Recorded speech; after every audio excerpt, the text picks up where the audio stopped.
जय श्री राम दोस्तों, वॉक पे चर्चा में आपका स्वागत।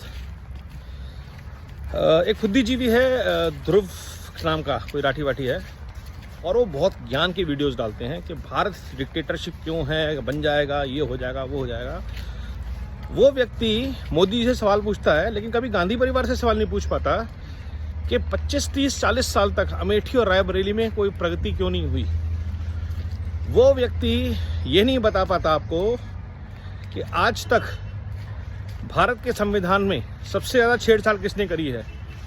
वो व्यक्ति ये नहीं बताता कि आपको 1975 में इमरजेंसी में जब संसद नहीं थी तो संविधान में सबसे बड़ा संशोधन उसके प्रियम्बल में किया गया, जो डिक्टेटरशिप की सबसे बड़ी निशानी थी।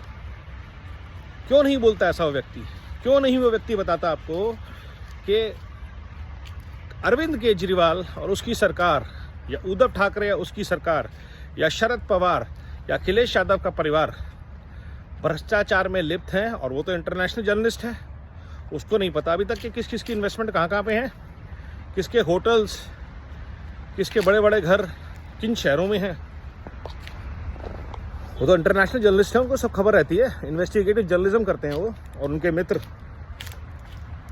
तो ये जो लेफ्ट वाला इकोसिस्टम है, ये एक नैरेटिव क्रिएट करना चाह रहा है कि देश में संविधान को खतरा है, देश में आरक्षण को खतरा है। देश में अगर खतरा है तो वो है भ्रष्टाचार और परिवारवाद।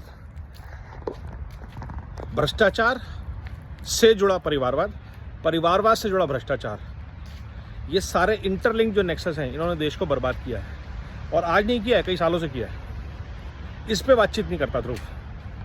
क्यों नहीं करता? क्योंकि ध्रुव की नॉलेज नहीं है इन चीज़ों पे।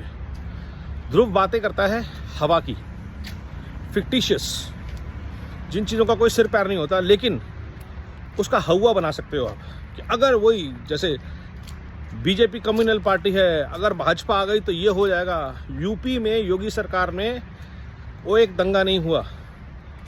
मुसलमान वोट करते हैं, क्यों? क्योंकि जब दंगा होता है, जब महिलाओं से छेड़खानी होती है, तो सिर्फ हिंदू महिलाओं से नहीं होती, सिर्फ हिंदुओं के घर नहीं जलते। जो अराजक तत्व हैं वो किसी को नहीं बख्शते। और जब आपको सिखाया जाता है कि देखिए हिंदू मुस्लिम कर रहे हैं, तो ये नहीं बताया जाए कि मदरसों में क्या टीचिंग चल रही है, उस पर बातचीत नहीं होती। समाज को सुधारना है तो अंदर से सुधारिए ना, आवाज़ उठाइए। लेकिन क्योंकि आप सेकुलर हैं, आपके मुंह में दही जम जाता है।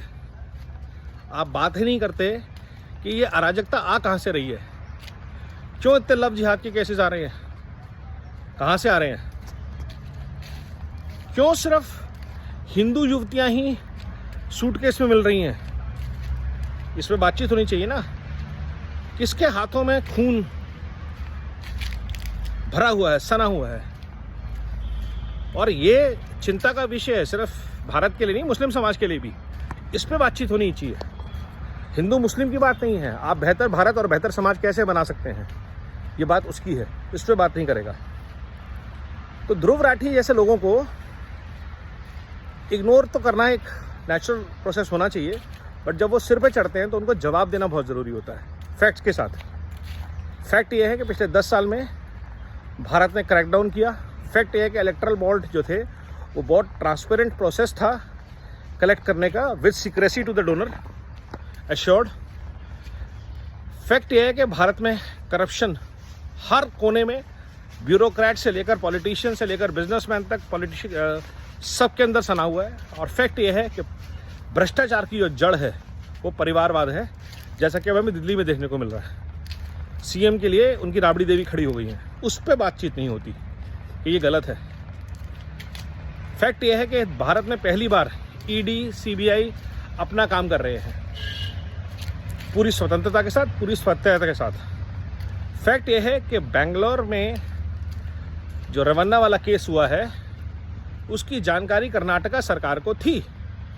उन्होंने उस रेपिस्ट पे एक्शन नहीं लिया। क्यों? क्योंकि उसको पॉलिटिक्स में बनाना चाहते थे।